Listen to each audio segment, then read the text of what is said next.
اعوذ باللہ من الشیطان الرجیم بسم اللہ الرحمن الرحیم. سامعات السلام علیکم ورحمۃ اللہ وبرکاتہ. اسماء الہی میں سے جن اسماء کو آج ہم سیکھنے جا رہی ہیں وہ ہے القدیر، القادر. ایک ہی معنی ہے ان دو اسماء کے، یہ دو اسم کے ایک ہی معنی ہے. کیا معنی ہے؟ قدرت رکھنے والا. القدیر قدرت رکھنے والا، القادر قدرت رکھنے والا.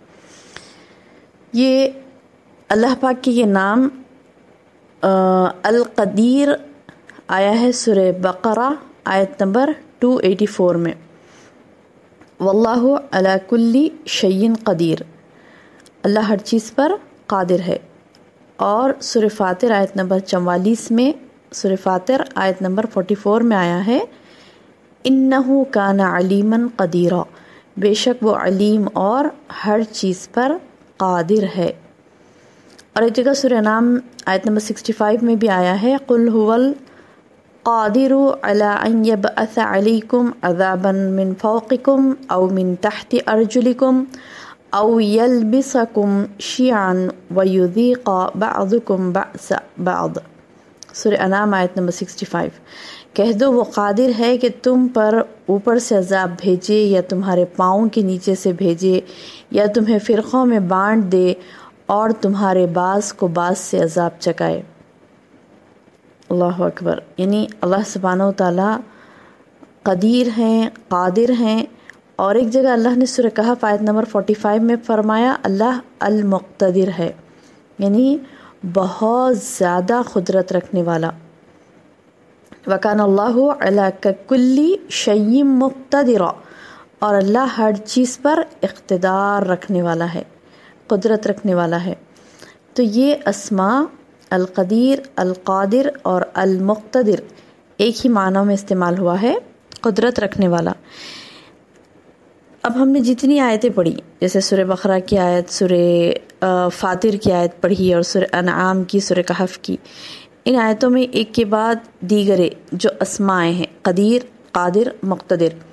تو یہ تمام آیتوں سے یہ بات ظاہر ہوتی ہے کہ اللہ سبحانہ و تعالیٰ کی قدرت، یعنی اللہ کی قدرت کی صفت اللہ تعالیٰ کے لیے ثابت ہے.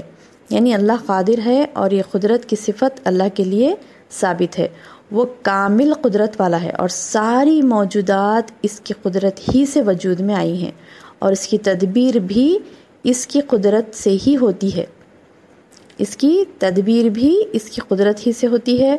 اپنی قدرت کے ذریعے سے ہی وہ زندہ کرتا ہے اور اپنی قدرت کے ذریعے سے ہی وہ مارتا ہے، اور اپنی قدرت کے ساتھ ہی بندوں کو جزا دے گا اور محسن کو اس کے احسان کا بدلہ دے گا. یعنی نیکوں کو اجر دے گا اور بروں کو سزا دے گا ان کی برائی کی. یہ بھی اس کی قدرت ہے. اور برے کو اس کی برائی کی سزا بھی دیتا ہے.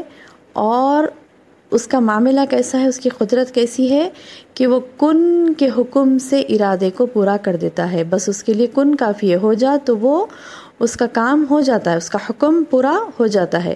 قدرت کے ذریعے سے ہی وہ دلوں کو پلٹتا ہے اور جو چاہے تصرف کرتا ہے، جس کو چاہے ہدایت دیتا ہے، جس کو چاہے گمراہ کرتا ہے. یہ بھی اللہ کی قدرت ہے. اور یہ اسی کی قدرت ہے کہ اس کی قدرت کے ساتھ ہی مومن کو مومن اور کافر کو کافر بنا دیتا ہے اور نیک کو نیک تر اور فاجر کو بدکار بنا ڈالتا ہے. اس کی کمال قدرت ہے کہ اس کے علم کا کوئی احاطہ نہیں کر سکتا. یہ اس کی قدرت کا کمال ہے کہ اس کے علم کا کوئی احاطہ نہیں کر سکا. جسے جتنا سکھائے، یہ بھی اس کی قدرت کا کمال ہے. یعنی اللہ کی قدرت کا کمال ہے کہ جسے چاہے جتنا علم دے اور جسے چاہے عطا کرے، جسے چاہے محروم کر دے. اور اس نے 6 دن میں زمین و آسمان اور ان کے درمیان کی چیزوں کو پیدا کیا. اور یہ تمام چیزوں کے پیدا کرنے میں سے کوئی تھکاوٹ نہیں ہوئی، کیونکہ وہ ہر تھکاوٹ سے، ہر کمزوری سے دور ہے. اللہ کی ذات، اللہ کی ذات وہ ہے کہ جس کو کبھی تھکاوٹ نہیں آتی. لا تأخذہ سنۃ ولا نوم، نہ اسے نیند آتی ہے نہ تھکاوٹ ہوتی ہے اسے، اور اس کو کسی قسم کی پیدائش عاجز نہیں کرتی. اور اس کی قدرت کا کمال ہے کہ ہر چیز اس کے حکم کے تابع ہے. تدبیر میں جو چاہتا ہے ہوتا ہے، جو نہیں چاہتا وہ نہیں ہوتا. یہ اللہ سبحانہ و تعالیٰ کی ذات ہے، القادر، القدیر، المقتدر. یعنی یہ زمین و آسمان کا پیدا کرنا 6 دنوں میں بغیر تھکاوٹ کے، تو یہ بھی القدیر، القادر، المقتدر ہی کی ذات ہے جو اس کو انجام دیتی ہے. اچھا، ایک پوائنٹ میں یہاں آپ سب کو بتانا چاہتی ہوں کہ ہمارے ہاں جو ویک ہوتا ہے 7 ڈیز کا، 7 دن کا جو دن ہوتا ویک ہوتا ہے، ہفتہ ہوتا ہے، یعنی ایک ویک ہوتا ہے 7 ڈیز کا. تو اس میں جو چھٹی کا کانسیپٹ ہے، یعنی 6 دن کام کرنا اور 1 دن آرام کرنا، چھٹی کا جو کانسیپٹ ہے وہ کہاں سے آیا ہے پتہ ہے آپ کو؟ ہم اتنے برسوں سے چھٹیاں مناتے آتے ہیں، یعنی ہم سب کے ذہن میں یہ ہوتا ہے کہ 6 دن کام کرو، 1 دن آرام کرو.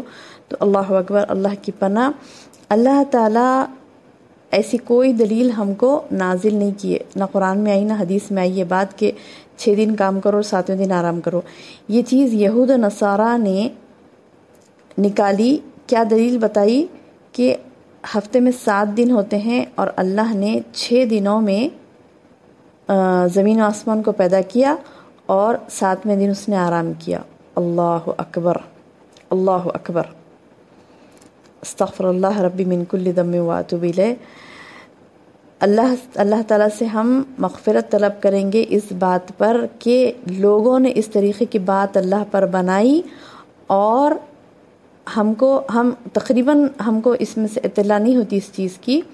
اس چیز کو دھیان میں رکھیے کہ یہ جو چیز ہوتی ہے نا، 6 دن اللہ نے زمین و آسمان کو پیدا کیا اور 7ویں دن اس نے آرام کیا، اسی لیے یہ چھٹی کا کانسیپٹ وہاں سے نکلا کہ پیڑ سے ہفتے تک کام کرو اور اتوار کو چھٹی بناؤ. تو یہ کانسیپٹ نہیں ہے، بلکہ اللہ تعالیٰ تھکاوٹ سے پرے ہے، یعنی اللہ کی ذات تھکاوٹ سے پرے، اس کو تھکاوٹ نہیں ہوتی. اللہ نے خود اس چیز کا اعلان کیا ہے سورہ بقرہ کی آیت میں، جو ہم آیت الکرسی کے نام سے اسے پڑھتے ہیں. اور بھی ہیں ان اسماء کے بارے میں جو سمجھانا ہے انشاءاللہ.